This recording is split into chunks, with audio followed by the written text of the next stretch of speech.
Bueno, continuando con grandes ideas de las matemáticas, estamos con el libro de Paradojas y Axiomas, la lógica matemática y sus fundamentos, de Nelo Alberto Maestre Blanco.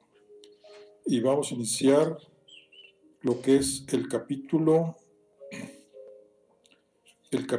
3, que se llama Demostrar que no se puede demostrar. Sonaron las campanas de mediodía. Miró su reloj. Las 11 en punto. Todo estaba bien.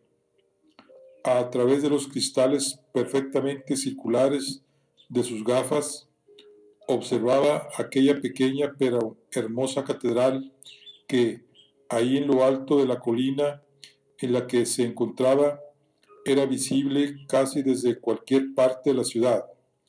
Era la imagen inconfundible que confirmaba que se encontraba en su Brno natal.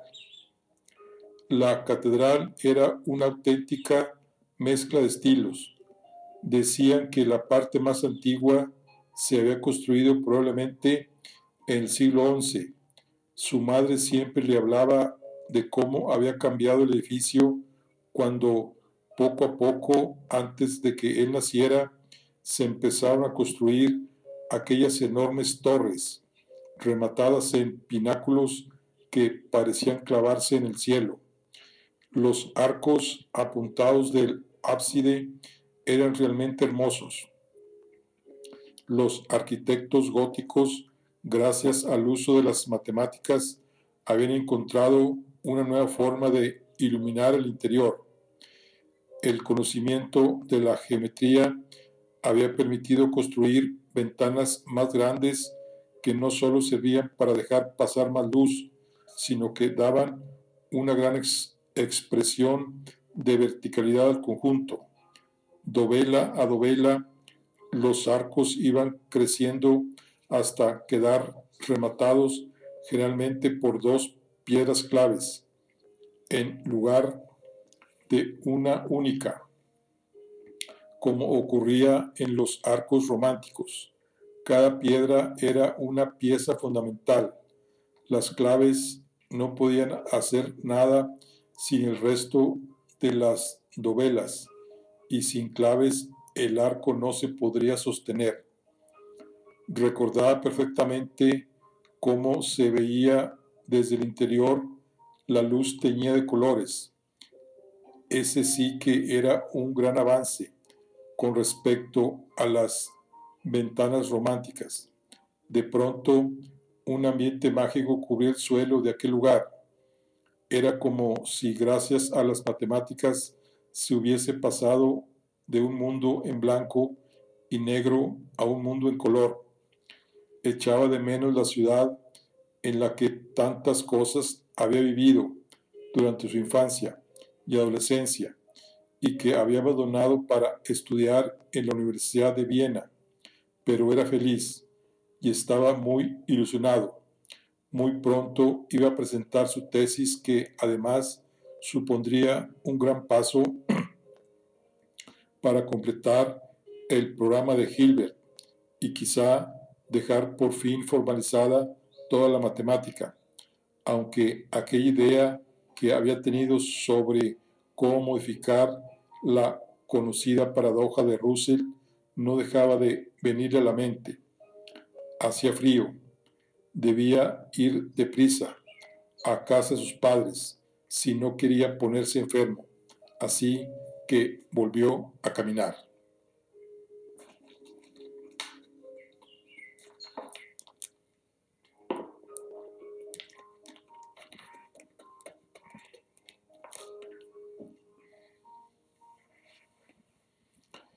El señor ¿por qué? Kurt Gödel nació en la ciudad de Brno, en la actual República Checa.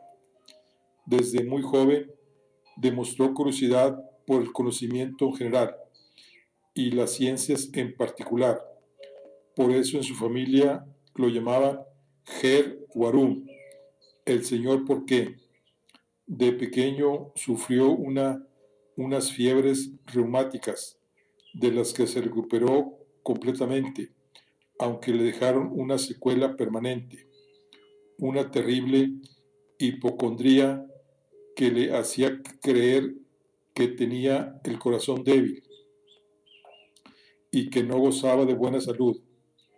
Se cuenta que solía llevar ropa de abrigo incluso en verano para evitar enfriarse.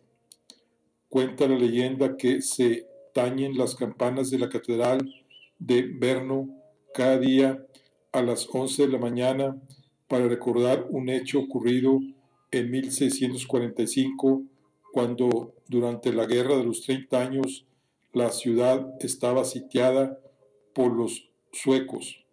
Al parecer, después de 3 meses de asedio, el general Torstensson dijo que se retiraría si no conseguía tomar la ciudad antes del mediodía siguiente. Los soldados en Brno tocaron las campanas antes de tiempo, lo que hizo que el general se retirase y cumpliese su palabra antes de que la ciudad cayese en manos suecas. Con 17 años, Godel marchó a la Universidad de Viena para comenzar sus estudios. Al parecer, inicialmente no tenía intención de estudiar matemáticas, sin embargo, muchas cosas cambiaron en su vida al incorporarse al Círculo de Viena, uno de los muchos grupos de intelectuales que se reunían en los cafés de la ciudad para tratar de diversos temas, desde filosofía o política hasta psicoanálisis. Es muy probable que fuera en este círculo donde Godel escuchara hablar por primera vez de la historia que hemos venido contando en las anteriores páginas. Ahí descubrió el programa formalista.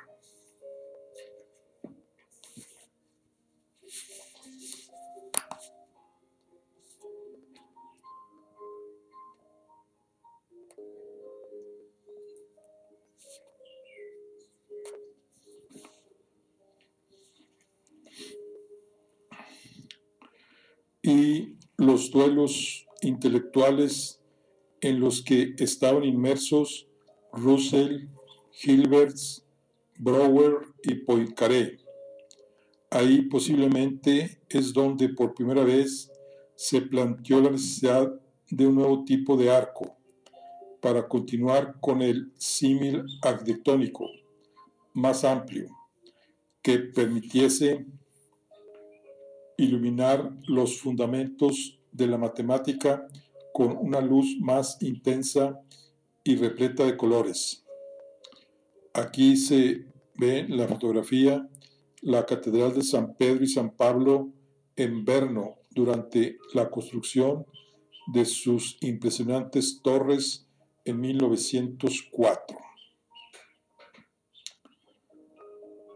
Pero al igual que los arquitectos góticos, construir ese arco supondría en primer lugar un gran conocimiento de la matemática, más concretamente de la lógica matemática, a la que Godel dedicaría su principal atención. Después, habría que construir con rigor y precisión una serie de dovelas y un par de piedras clave que mantuvieran el arco ojival como una estructura sólida, ajena a las fuerzas de la gravedad. En las próximas páginas vamos a intentar explicar la esencia de la demostración que truncó el programa formalista y que hizo pasar a la historia a Godel. Esta demostración es un tema muy complejo, así que aquí no podremos ser tan rigurosos como exige la matemática, pero intentaremos al menos explicar las bases de la idea feliz que llevó a demostrar que cualquier sistema consistente y recursivo está abocado a ser incompleto. El arco que podremos construir en estas páginas solo se mantendría en pie sobre el papel, pero no serviría para entender la forma de sus piedras. En matemáticas hay muchas formas de demostrar.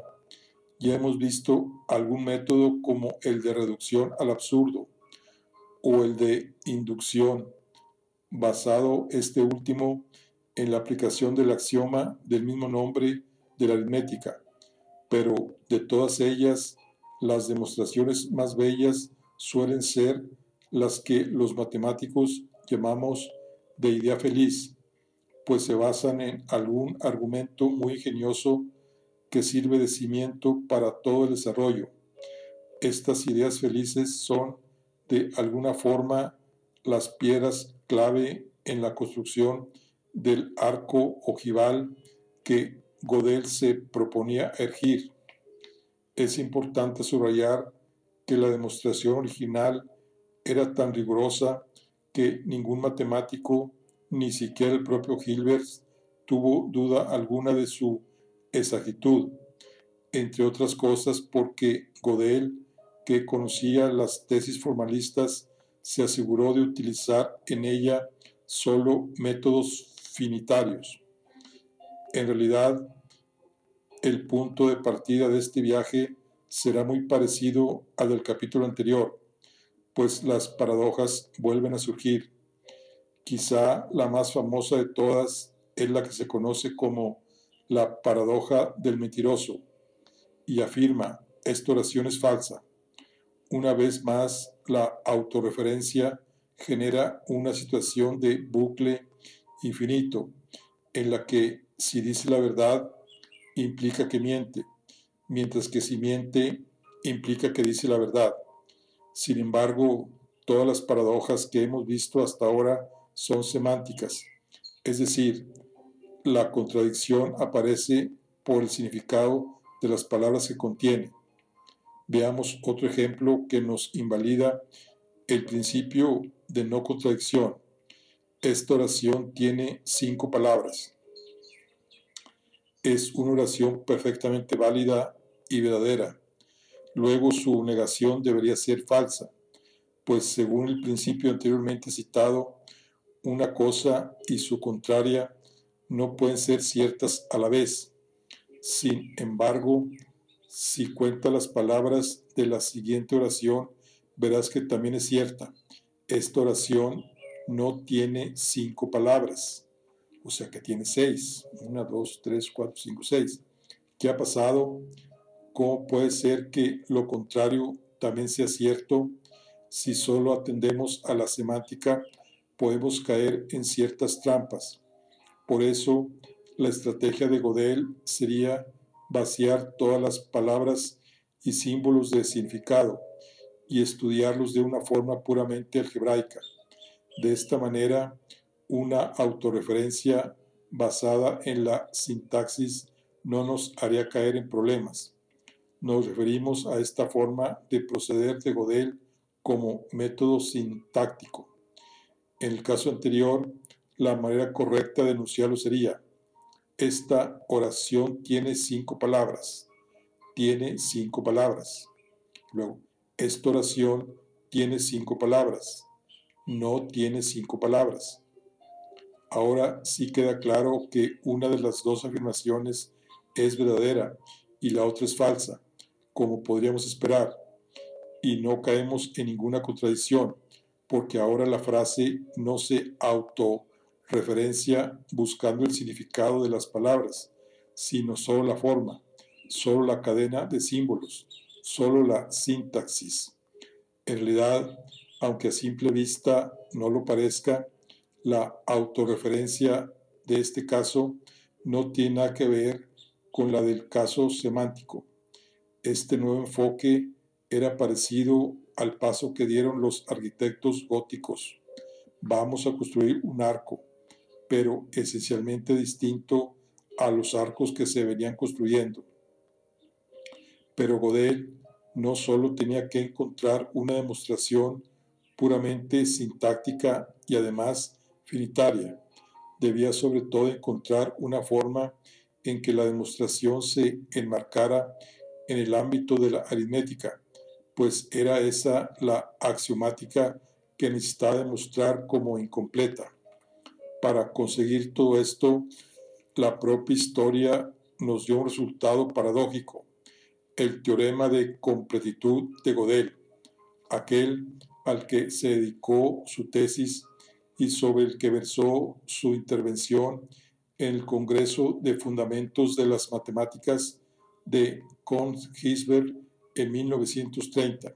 Sería una pieza fundamental para que demostrara sus dos teoremas de incompletitud.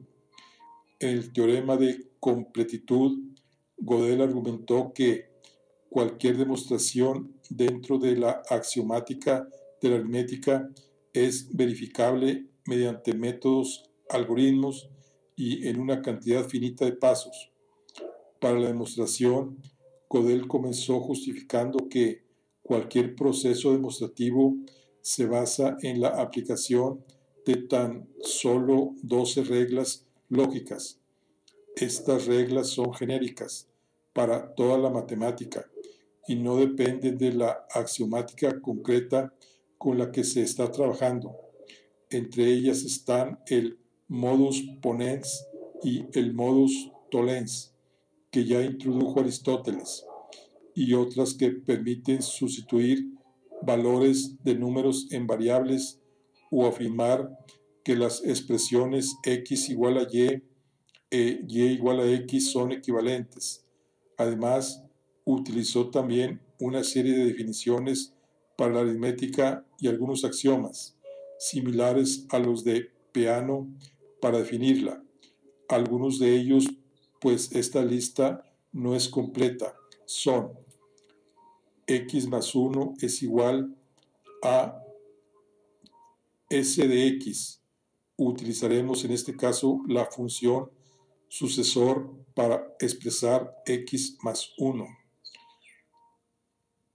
S de x más y es igual a x más s de y, o x igual a y, x igual a y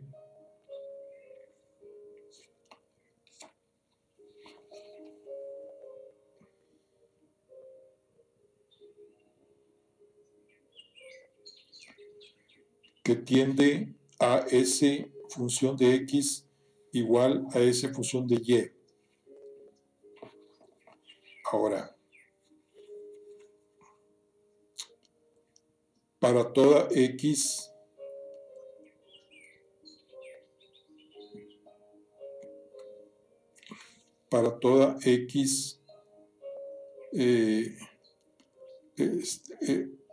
negando de s función de x igual a 1. Bueno, estos axiomas y reglas de inferencia configuran nuestro reglamento del juego. Aquí ya hemos escapado del símil del ajedrez. Este reglamento puede ser algo así como el reglamento de razonamiento lógico, que está un peldaño por encima de cualquier axiomática. Es interesante subrayar que Gödel demostró que su teorema se cumplía independientemente del reglamento elegido, pero para nuestro relato seremos fieles a uno en concreto y le vamos a poner nombre. Será nuestro reglamento gödeliano. Con él construiremos las demostraciones como una secuencia ordenada de pasos. En esas secuencias, el primer paso será un axioma o un teorema ya demostrado, y los demás serán de nuevo axiomas o implicaciones a las que podemos llegar desde el paso anterior mediante el uso de las 12 reglas lógicas. De esta forma, sería muy sencillo programar un robot examinador de demostraciones que no sabría en ningún caso lo que significan los enunciados que supervisa, pero aún así podría comprobar si están hechas con rigor mediante un proceso algorítmico, mecánico, que cumpla el reglamento gödeliano. Dado que los axiomas son verdaderos y las reglas de implicación lógica están bien construidas, partiendo de un conjunto de axiomas consistentes, siempre se llega a demostraciones correctas. De este modo, todo lo demostrable será verdadero, tal como quería Hilbert. El problema es que Gödel demostró que no funciona en la otra dirección y no todo lo verdadero es demostrable. Es importante puntualizar también que en nuestro contexto verdadero se refiere más a una condición sintáctica que a una semántica, pues esta verdad debe comprobarse mediante una secuencia finita de pasos, siempre dentro de nuestro reglamento gödeliano. Luego, la verdad o falsedad se puede comprobar sin entrar en cuestiones semánticas. Nuestro robot no entiende por qué los arcos se sostienen, solo sabe que, poniendo una pieza encima de la anterior, como todas están construidas de la forma adecuada, el arco se mantiene en pie.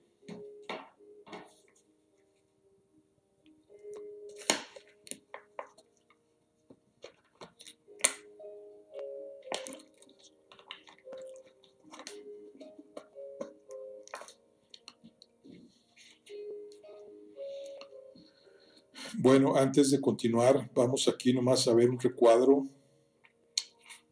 donde vienen lo que son las matemáticas de los arcos. Vamos a ver qué es lo que se trata esto. Dice, durante el siglo XIII se empieza a extender el uso del arco apuntado en la construcción de edificios góticos en toda Europa, aunque se sabe que se habían utilizado arcos similares en la arquitectura islámica desde el siglo X. Este arco ofrece la ventaja de disminuir las presiones laterales, de forma que se pueden salvar espacios mayores y se consigue más amplitud de varios y por tanto más luz en el interior. En la época gótica hay constancia de que tenían algunas fórmulas seguramente basadas en la experiencia y la intuición que les permitían calcular los empujes laterales de los arcos y así dar a los estribos las dimensiones necesarias. Una de ellas era la regla de Biondel, que inscribía dentro de un arco un trapecio con 3 de sus lados iguales, y al duplicar uno de los lados se conseguía una buena aproximación de la anchura necesaria para el estribo. Así se pueden ver fácilmente cómo el arco apuntado necesitaba menos amplitud de estribo que el de medio punto. Entonces aquí estaban cómo se fueron construyendo los arcos, inclusive estos arcos se usan actualmente en los túneles de los automóviles, en las carreteras o en los ferrocarriles. Bueno, continuamos. Números que dicen cosas. Comencemos pues el camino hacia la demostración del teorema de incompletitud, y para ello debemos empezar por entender la ingeniosa forma con la que Gödel redujo un análisis matemático del modelo axiomático a un conjunto de valores que se podían operar dentro del propio sistema de la aritmética. Vuelve a nuestra historia Leibniz, el genial matemático alemán del que ya hablamos hace unos capítulos. Al parecer, Gödel recordó un comentario de un antiguo profesor de historia de la filosofía sobre el calculus ratiocinator de Leibniz, en el que utilizaba los números primos para convertir cada conjunto de ideas en un número que era el producto de todas ellas. La aplicación de Gödel fue mucho más rigurosa y a la vez más simple. Supongamos primero que quiero convertir en un número una expresión cualquiera de la aritmética. La primera que haré será convertir cada símbolo en un valor. Para ello utilizaré, por ejemplo, la tabla siguiente. Bueno, aquí, por ejemplo, en la tabla del lado izquierdo está el símbolo y del lado derecho está el valor numérico. Aquí, por ejemplo, dice el símbolo de para todo valor es 1. El de tiende a, número 3. El de la negación, número 5. El igual a un 7. Bueno, aquí es como signo de admiración, un 9. Una S, un 11. El más, un 13. El punto, un 15. El paréntesis abriéndolo, un 17. El paréntesis cerrándolo, el 19. Una X, 21. Una Y, 23. La Z, 25, etc. Entonces, primero una tabla que dice que a la izquierda están los símbolos y a la derecha pues, un número cualquiera. Entonces, a ese número cualquiera le corresponde el símbolo que se especifique. Dice, la tabla podría continuar hasta donde necesitemos y se asignan a variables los valores siguientes. De forma que, por ejemplo, el axioma que nos afirma que 1 no es sucesor de ningún número quedaría convertido en la siguiente cadena de valores. O sea, decimos aquí para toda X, la negación de S en función de X es igual a 1. Se convierte en, dice 1, 21, 5, 17, 11, 17, 21, 19, 7, 9, 19. Esta expresión se compone de 11 símbolos, ahora ya convertidos en valores. Para el siguiente paso necesitaré los 11 primeros números primos que voy a elevar a los valores que he obtenido, siempre en orden. El resultado es como sigue: 2 a la 1, 3 a la 21, 5 a la 5, 7 a la 17, 11 a la 11, 13 a la 17, 17 a la 21, 19 a la 19, 23 a la 7, 29 a la 9 y 31 a la 19. O sea que son puros números primos. Muy bien. Esto equivaldría a un valor de, y aquí pues es una cantidad, es un número que tiene 160 dígitos. Empezando con 5, 4, 92, 164, 858, etc. Pero el valor no es en absoluto relevante.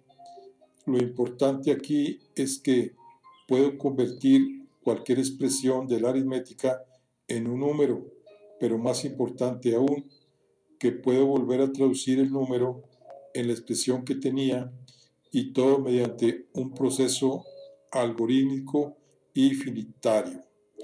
El teorema fundamental de la aritmética establece que, dado un número natural cualquiera, existe una única descomposición en factores primos, salvo el orden de estos. Por tanto, una máquina podría factorizar el número superior y recuperar la expresión original observando los exponentes.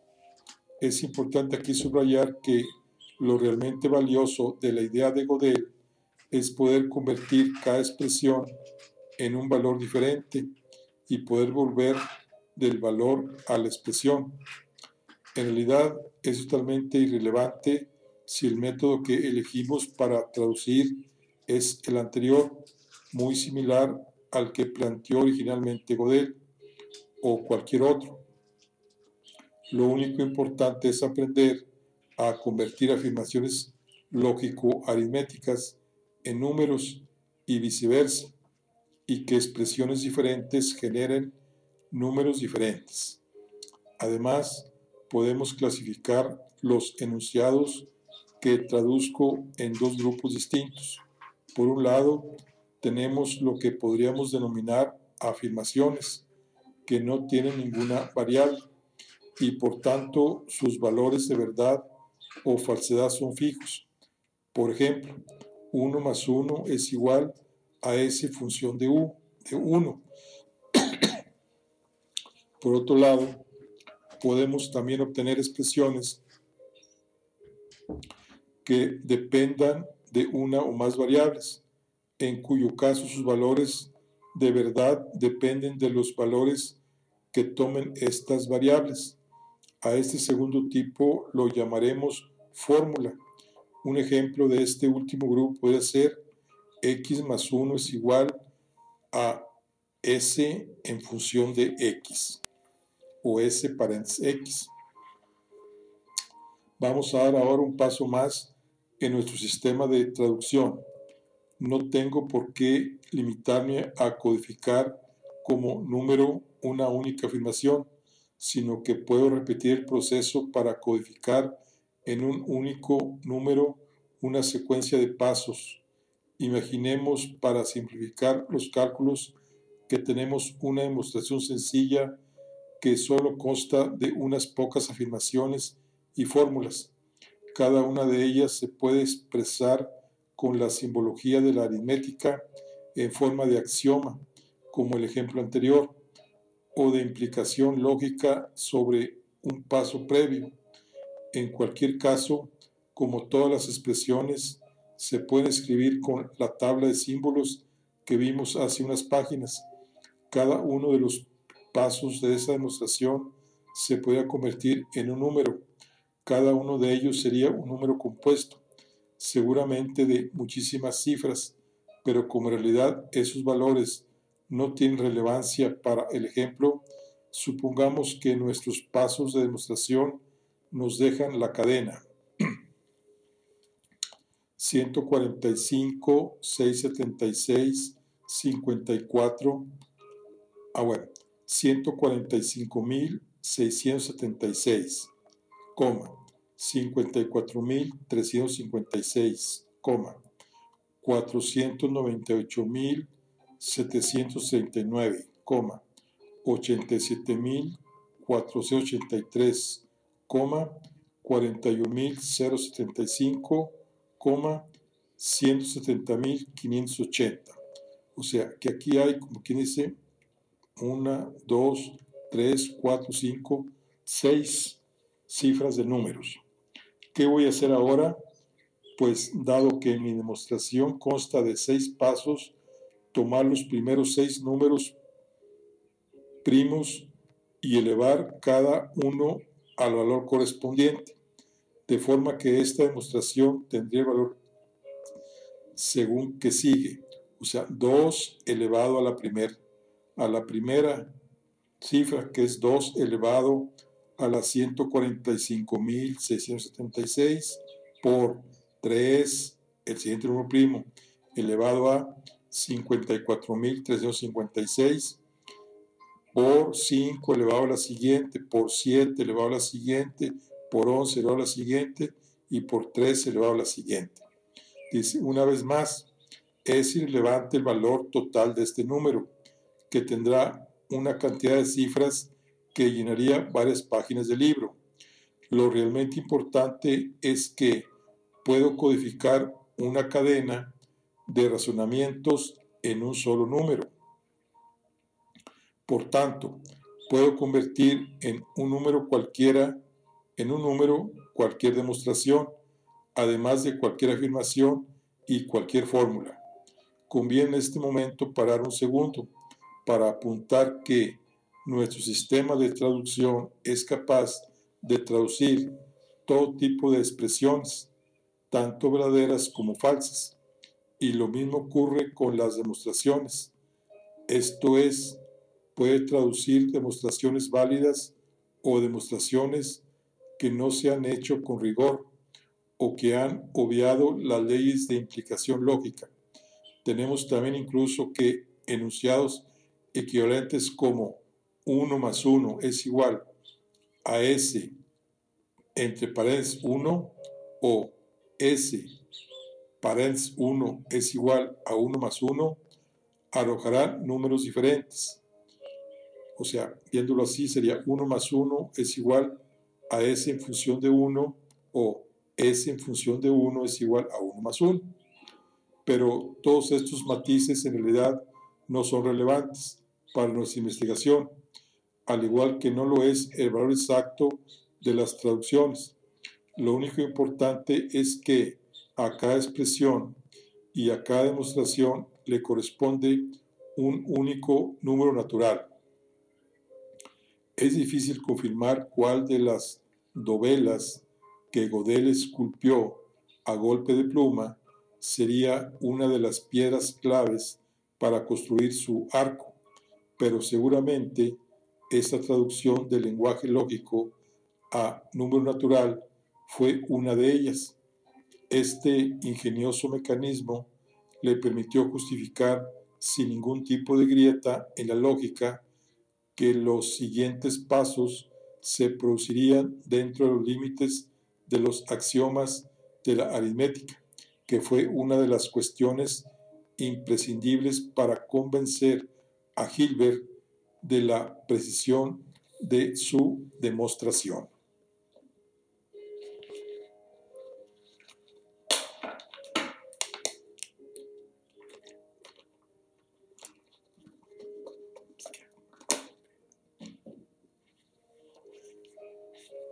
Enunciados demostrables. Llegados a este punto, puedo saber si una demostración es válida para un enunciado concreto. Digamos que llamo a mi secuencia de razonamientos, a mi demostración D y a mi enunciado E. Siendo riguroso, en realidad D es el número natural en el que queda codificada mi demostración y E el número natural en el que queda codificado el enunciado. Por tanto, voy a inventarme la función es demostración entre paréntesis D, E, que me dirá si la cadena de razonamiento D es demostración de E.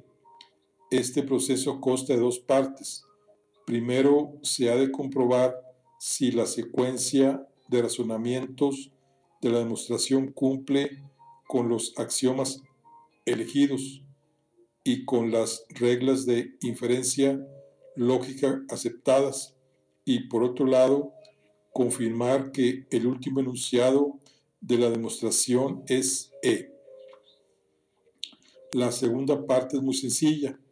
Al factorizar la cadena de razonamientos D, obtendría la secuencia numérica que corresponde a cada paso de la demostración, es decir, los exponentes de los números primos en nuestro ejemplo anterior, 145.676, 54.356, etc.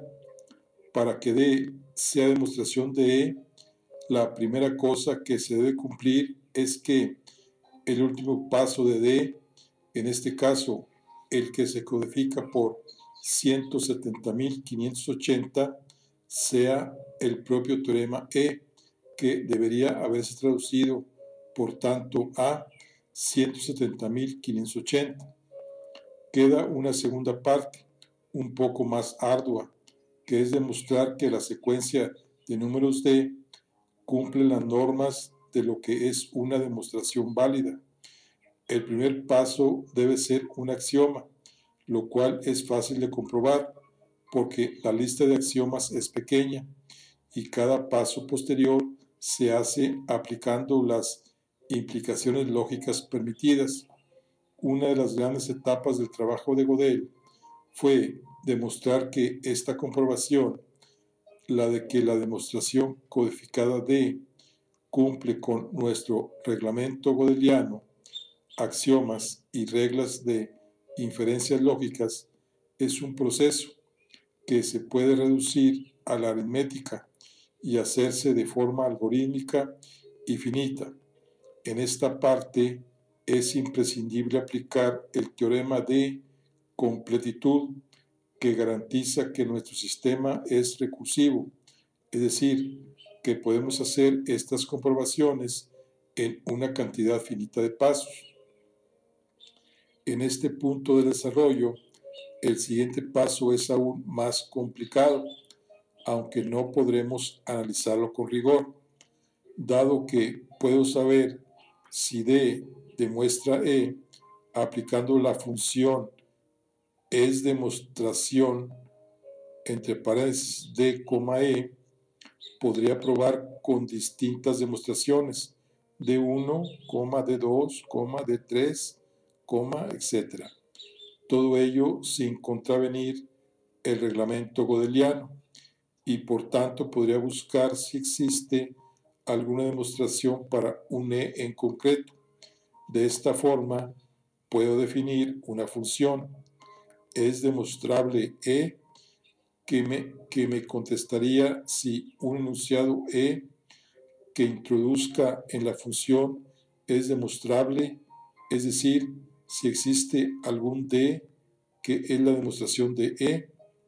Y ahora, si aplico la función es demostrable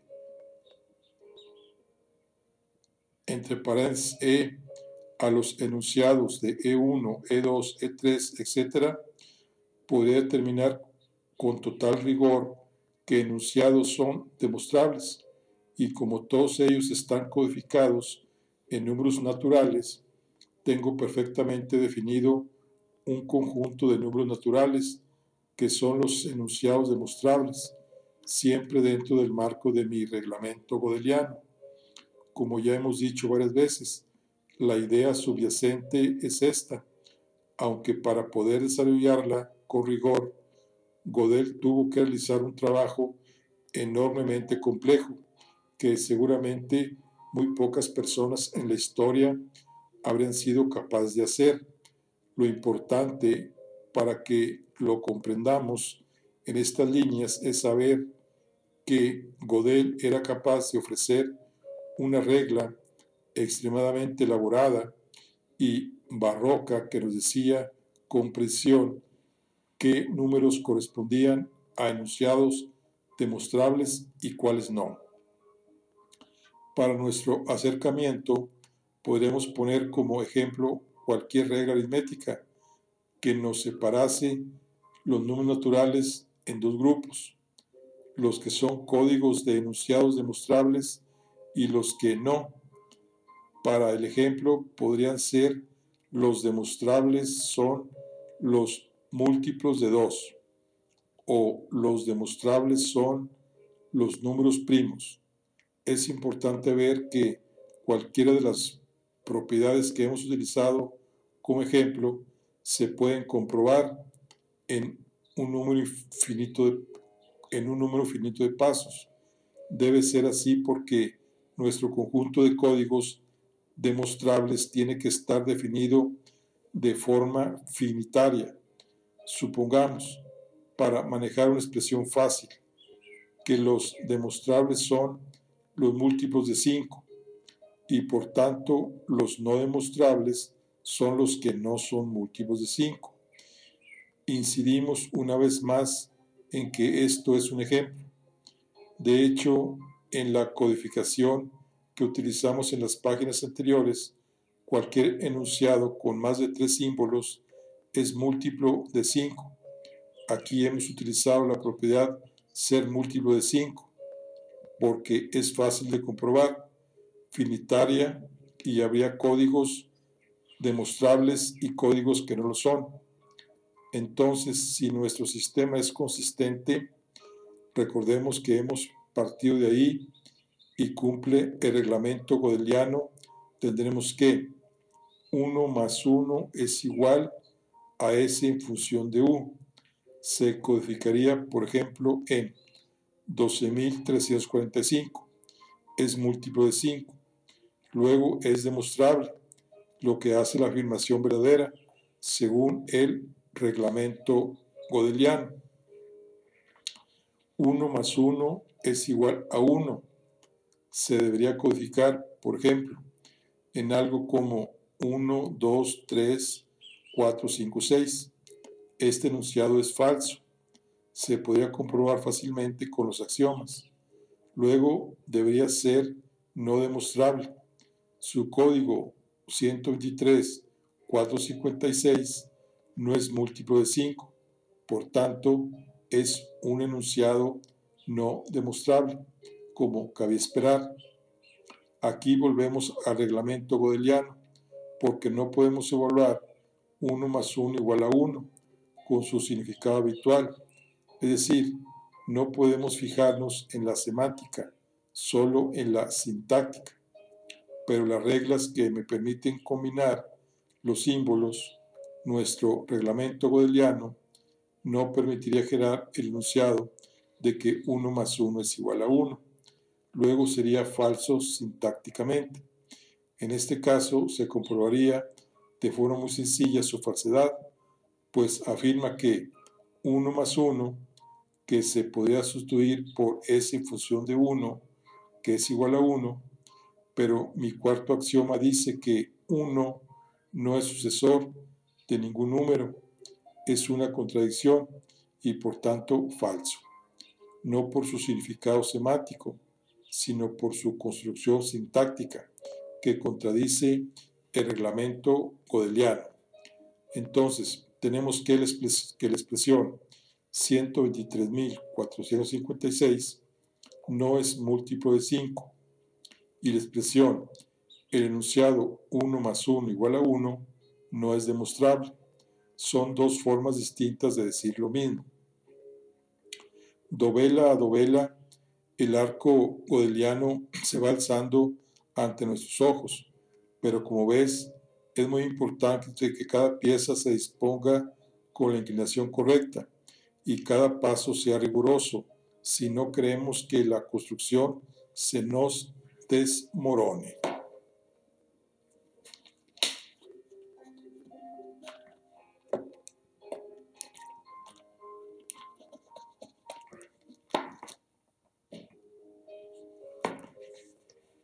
Las variedades entran en el juego.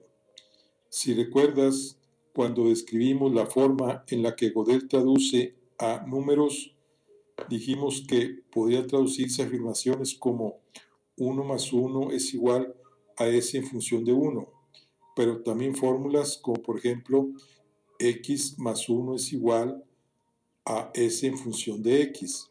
Las fórmulas son aquellas que incluyen variables x, y, z. Tenemos que explicar también que Gödel había dejado claro que cualquier propiedad aritmética se podía traducir a los símbolos que pusimos en la tabla que iniciaba el capítulo. Por ejemplo, podemos decir que x no es múltiplo de 5. Se traduce en para toda y no implica que x igual a s, paréntesis s, paréntesis s, s, paréntesis 1, se cierran los paréntesis por y se cierra el paréntesis. Lo anterior quiere decir que para todo y se cumple que no es cierto que x sea resultado de multiplicar 5 por y.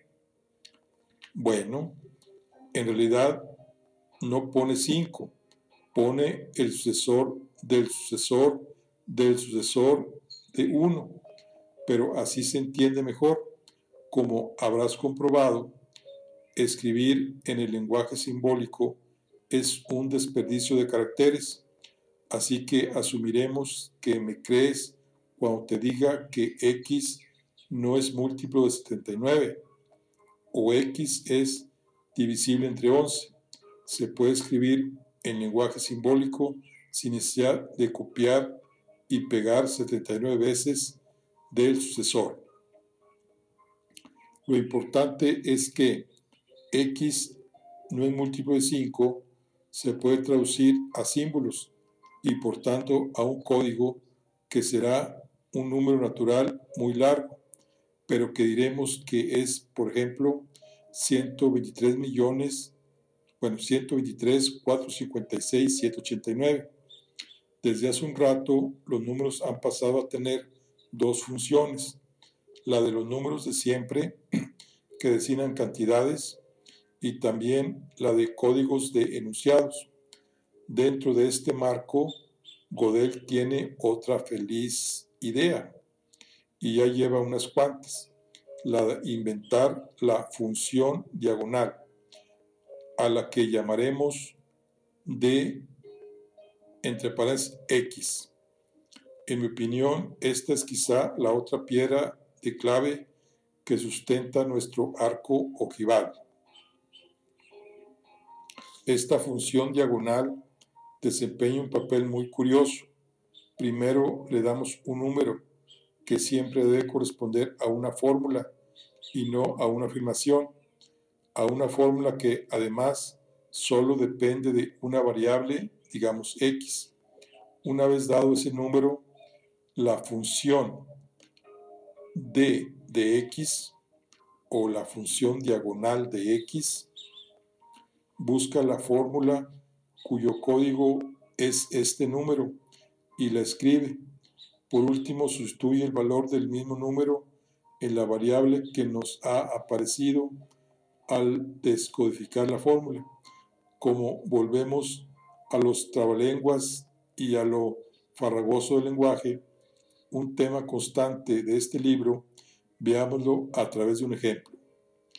X es un múltiplo de 11. Se codifica 11, 22, 33. O sea, D es función de 11, 22, 33. Y nos da 11, 22, 33 es un múltiplo de 11. Es decir, convierto 11, 22, 33 en la fórmula apropiada. Como esta tiene una X, la cambia por 11, 22, 33 y listo. Pero falta un paso más, porque en esta última frase de 11, 22, 33 es un múltiplo de 11. Se codifica en un número como cualquier frase simbólica. Imaginemos que esta se codifica en 44, 55 y 66. Entonces tendremos que la D, entre paréntesis, 11, 22, 33, me devuelve 44, 55, 66, que es el código de 11, 22, 33. Es un múltiplo de 11. Vamos a ver un segundo ejemplo. X más 7 es igual a 25. Es el enunciado que se codifica en 125. Si ahora aplico la función d a 125, los cálculos que hace la función de d de x para devolverme el valor apropiado son los siguientes. Tomo el enunciado del código 125, donde x más 7 es igual a 25. Sustituyo 125 en la x, o sea, 125 más 7 es igual a 25. Codifico el enunciado anterior y me da, por ejemplo, el código 10.325. La función d de 125 devuelve el valor de 10.325. Debemos señalar que la función diagonal no necesariamente va a suponer escribir frases ciertas, simplemente nos da la traducción de sustituir cierto valor en cierta fórmula dependiente de una única variable. Ya en este punto tenemos esculpidas todas las dovelas que necesitamos y nuestras dos piedras de clave. Solo nos queda colocar la cimbra, que es la estructura de madera que vamos a utilizar como soporte. Empezar a colocar piedras hasta lo más alto, retirar la cimbra y ver cómo toda la construcción se sostiene, casi por arte de magia. Autor, ¿has entendido lo que haces? D en función de X. Lector, más o menos. Actor, y no es cierto que es un proceso puramente algorítmico que solo utiliza la aritmética y frases simbólicas que cumplen el reglamento odeliano. El lector: me estoy temiendo lo peor. Autor: efectivamente, puedo traducir la propia D en función de X a símbolos. Puedo convertirla en una fórmula, pues es dependiente solo de la variable X, y puedo traducirla a un número. Lector: ya, que es un número natural que tiene un montón de cifras, pero que para el ejemplo vamos a poner uno cualquiera. Por ejemplo, el 987, 654, 321. Autor: claro, lo importante es que D en función de X está perfectamente definida dentro del reglamento odeliano. Por tanto, dentro de la aritmética y de los procesos finitarios, esta vez nos vamos a quedar un momento más con D en función de X, y la voy a meter en la siguiente fórmula. D en función de X no es múltiplo de 5, que por cierto, como es una fórmula que puedo escribir con símbolos en el reglamento godeliano, la puedo codificar mediante un número natural, por ejemplo, el 112. No los llames todavía, que estamos llegando al final. Entonces, D en función de X no es múltiplo de 5, se codifica en el número 112, y yo, si quiero, sin contravenir las reglas, puedo sustituir en la D función de X cualquier valor de X, a condición de que sea el código de una fórmula que solo dependa de X, pues es la única condición que establecimos al definir D en función de X. Luego puedo tomar que X es igual a 112, que es una forma válida, y poner D, que es función de 112, y no es un múltiplo de 5. Mucha atención, porque este enunciado está lleno de trampas. Por eso le deberíamos poner nombre propio, pero para no liar, y como tenemos una forma de poner nombre a los enunciados, que es asignándoles un número, supongamos que al codificar este enunciado obtuviéramos el código 666. Entonces, 112 es el código de D en función de X, no es múltiplo de 5.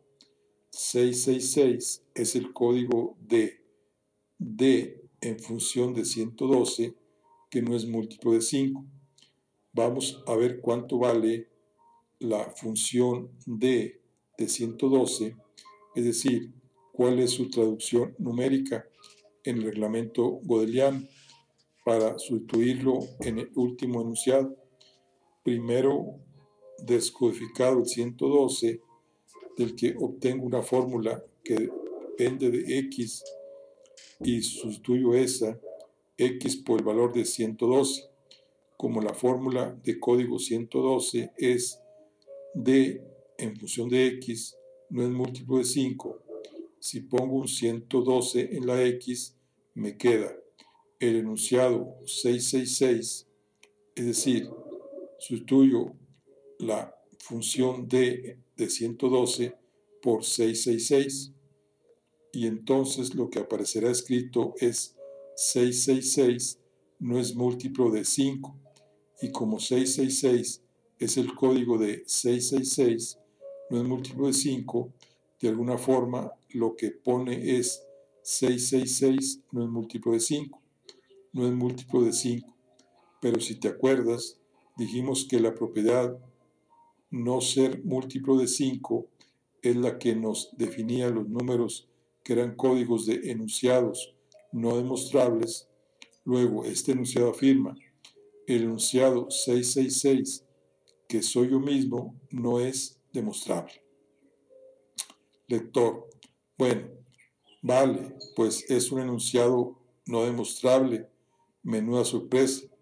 Si hemos visto que cualquiera que no fuese múltiplo de 5 iba a ser no demostrable, Recuerda que la regla es un invento solo para el ejemplo. Autor: ya, pero ese enunciado es verdad y te lo puedo demostrar. Lector: vamos a ver si me acabas de demostrar que no es demostrable. ¿Cómo vas a demostrar que es verdad si no es demostrable? Autor: tiene razón, tengo que hacer una precisión. Lo que Gödel estaba demostrando es que si pedimos que el sistema sea consistente y recursivo, quedarán verdades que no se pueden demostrar dentro del sistema. Lo que vamos a hacer es demostrar que este enunciado es verdadero, pero con un enfoque desde fuera del sistema, y esto sí lo podemos hacer. Además, la demostración es muy sencilla. Si lo que dice el enunciado fuese falso, entonces podríamos afirmar sin su contrario. El enunciado 666, que soy yo mismo, es demostrable. Pero si fuese demostrable, sería verdad, porque el sistema es consistente. Y en los sistemas consistentes, todo lo que se puede demostrar es verdadero. Luego, si suponemos que es falso, esto implica que es demostrable, y esto último que es verdadero. Si suponemos que es falso, entonces es verdadero. Esto no puede ser, es una contradicción. La única opción posible es que el enunciado fuese verdad, entonces sería no demostrable y a la vez verdadero. Por tanto, el sistema es incompleto, pues existe al menos un enunciado verdadero que es no demostrable. Como ya hemos dicho varias veces, este desarrollo que hemos planteado carece de rigor. Así es posible que muchos matices se hayan perdido por el camino. Si de verdad tienes interés en la demostración rigurosa, deberás buscar información más detallada en libros de lógica matemática. Puedes contemplar el dibujo del arco gótico que hemos trazado, pero quizá si lo construimos con piedras reales, no soportaría el peso del rigor matemático que debe sustentar. En cualquier caso, nos puede servir para hacernos una idea de lo compleja que es la demostración completa y rigurosa propuesta por Gödel. Por otra parte, parecería que, en esencia, es otra vez una paradoja de autorreferencia, pues termina haciendo que un enunciado hable de sí mismo. Pero debemos insistir en que la gran diferencia del enfoque de Gödel es que esa autorreferencia se puede automatizar, se puede analizar de forma algorítmica, no depende de los significados de los términos, sino de una construcción puramente sintáctica, cuya veracidad se podrá evaluar simplemente aplicando nuestro reglamento gödeliano. Y esta forma distinta de comprobar la veracidad es un gran cambio de paradigma. El arco gótico y el arco románico en esencia son arcos y sirven para dejar vanos en las paredes, haciendo puertas y ventanas, pero mientras uno deja una estrecha rendija para dejar pasar la luz, el otro hace que el interior resplandezca en vivos colores. Gödel nos hizo mirar la realidad a través de nuevos y desconocidos colores, y ya sabemos que eso puede cambiar mucho nuestra percepción de las cosas. Gödel, en su primer artículo, introduce incluso un segundo teorema de incompletitud.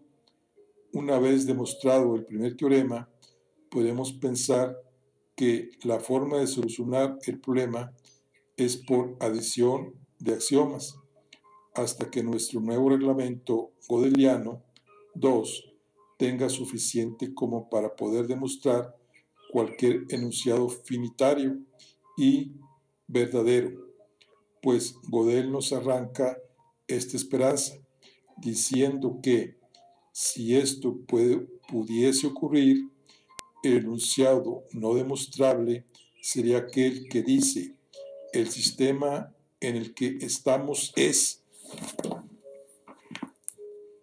consistente.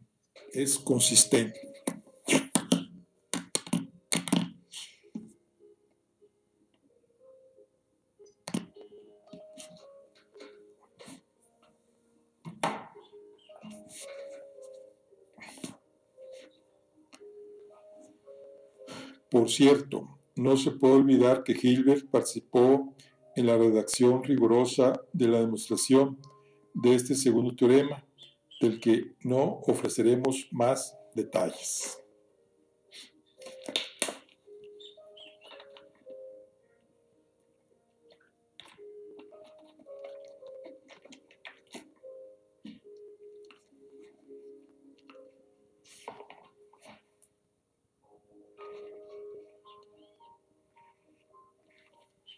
Gödel, después de la incompletitud. La demostración del primer teorema de incompletitud convirtió a Gödel en una figura matemática reconocida en todo el mundo, pero él no supo manejar bien esta repentina fama, y poco tiempo después de plantear su demostración, sufrió una crisis nerviosa, de la que tardó varios meses en salir, seguramente producida por el estrés relacionado con la presentación de sus resultados. Hay que señalar que, aunque matemáticos como Hilbert aceptaron rápidamente los razonamientos del trabajo de Gödel, no ocurrió de la misma forma en todo el ámbito de las matemáticas.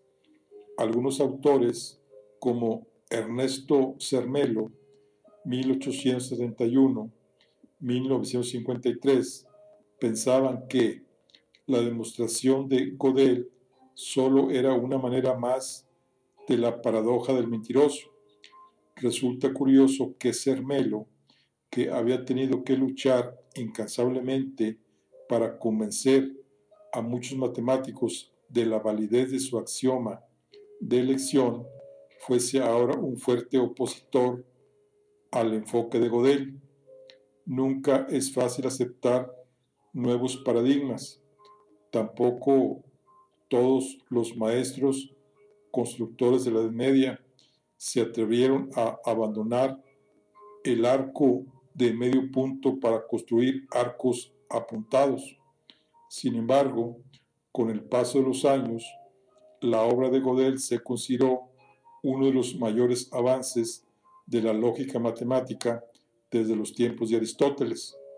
Posteriormente, Gödel empezó a recibir invitaciones para participar en conferencias sobre lógica y temas afines. Acudió en varias ocasiones a Princeton, lugar donde conocería a Albert Einstein, con el que trabó una firme amistad que duraría hasta la muerte de este último. Los biógrafos afirman que el carácter introvertido de Gödel hizo que no fuera una persona que cultivase multitud de amistades, aunque las pocas que tuvo fueron muy sólidas. Quizá, como en la demostración de su teorema, prefería dedicar sus esfuerzos a hacer una construcción estable en vez de construir muchos arcos sin cuidado y que se desmoronasen en poco tiempo. A decir verdad, tampoco fue demasiado prolijo en sus trabajos matemáticos posteriores, aunque es necesario hacer referencia a que se enfrentó a la hipótesis del continuo, el problema que Cantor había dejado sin resolver. Cantor había demostrado que el cardinal de los números R era un infinito, mayor que el cardinal de n, Entonces se preguntó si existiría algún conjunto con un cardinal mayor que el de n, pero menor que el de r. Después de una incansable búsqueda que resultó infructuosa, enunció la hipótesis del continuo, que afirma que no existe ese conjunto intermedio. Gödel demostró que la visión de Cantor no se puede refutar con los axiomas de la teoría de conjuntos. Lo curioso de este problema es que unos años después, el matemático estadounidense Paul Cohen, 1934-2007, argumentaría que tampoco se puede mostrar con los axiomas de la teoría de conjuntos.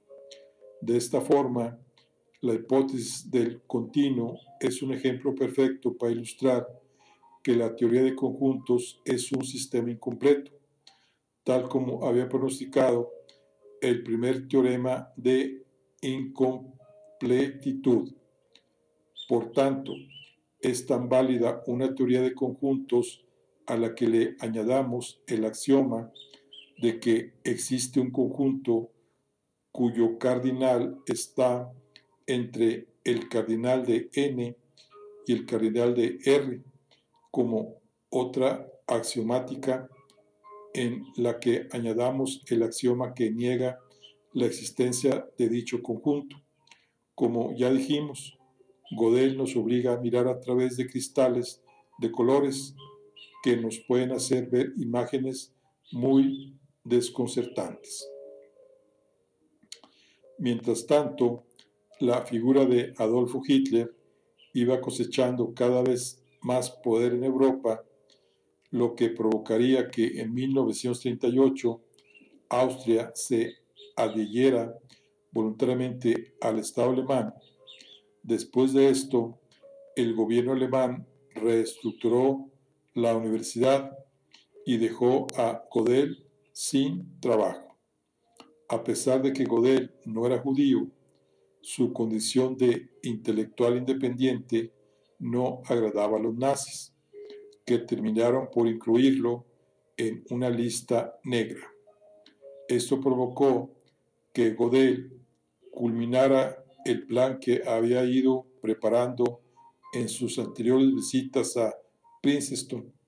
Huyó a Estados Unidos en 1940, acompañado de su esposa Adele, con la que había contraído matrimonio un par de años antes. Ahí se incorporó inmediatamente como profesor invitado en Princeton.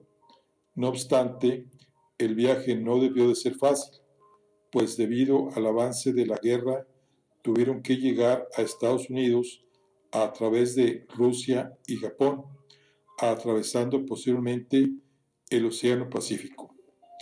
Durante los años posteriores, la obra de Gödel abriría la puerta a un sinfín de descubrimientos que supusieron los inicios de la teoría de la computación, lo que veremos en el siguiente capítulo.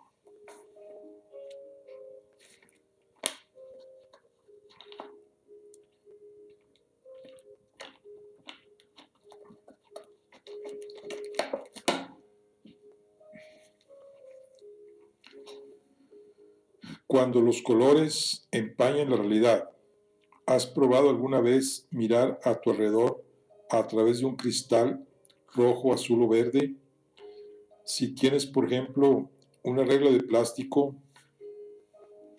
que no sea totalmente transparente, sino con algún color, te invito a que lo pruebes ahora mismo.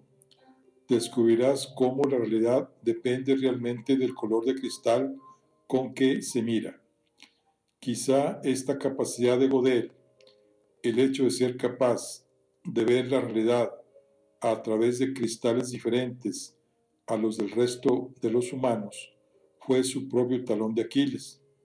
Desde muy joven, después de sufrir las fiebres reumáticas durante su infancia, nuestro constructor se convirtió en una persona profundamente hipocondríaca.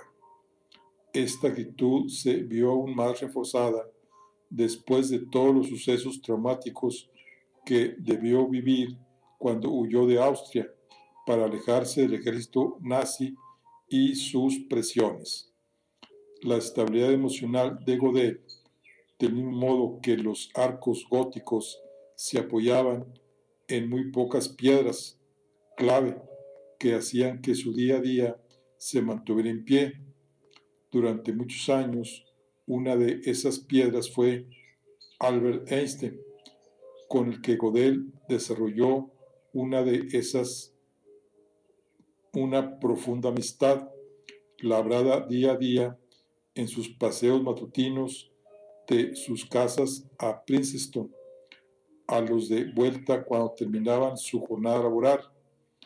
En la correspondencia que mantuvo Godel con su madre, que seguía viviendo en Brno, queda clara la profunda relación intelectual y humana que compartía. La muerte de Einstein en 1955 fue un tremendo golpe para Godel e hizo que más peso del soporte emocional del lógico cayese sobre los hombros de Adele. Otros amigos de Princeton, como Oscar Morgenstern, ayudaron a Adele, o sea, a la esposa, para evitar en todo lo posible que Godel agudizase su hipocondría y su manía persecutoria. Pero Morgenstern murió en julio de 1977 y poco después Adele, su esposa, tuvo que ser hospitalizada durante varios meses. Un arco sin sus piedras claves no puede sostenerse. Para aquel momento, la enfermedad mental de Godel había empeorado y ya llevaba varios meses con la obsesión de que querían envenenarlo. Así que solo tomaba comida cocinada por Adele. Esto provocó que, durante el tiempo en que su esposa tuvo que estar hospitalizada, se negase a comer. Su cuerpo se debilitó muy rápido y falleció el 14 de enero de 1978. El informe médico sobre su fallecimiento consignó el motivo de su muerte a desnutrición e inanición causada por perturbaciones en la personalidad.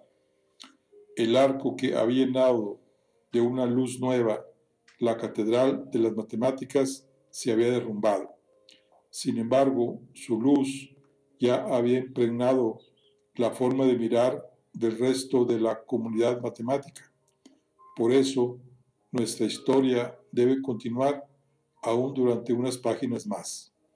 En ellas descubriremos cómo el aparente fracaso del programa de Hilbert nos abre la puerta a los mayores avances científicos de la historia. Aquella ambición aparentemente truncada de encontrar una forma de construir matemáticas de manera mecánica y algorítmica nos condujo a la construcción de las primeras máquinas pensantes, los ordenadores. Bueno, aquí concluimos lo que es el capítulo 3. Estamos con el libro de las paradojas y axiomas, la lógica matemática y sus fundamentos, de Nelo Alberto Maestre Blanco. Estamos en las grandes ideas de las matemáticas. Nos vemos en la siguiente. Hasta luego.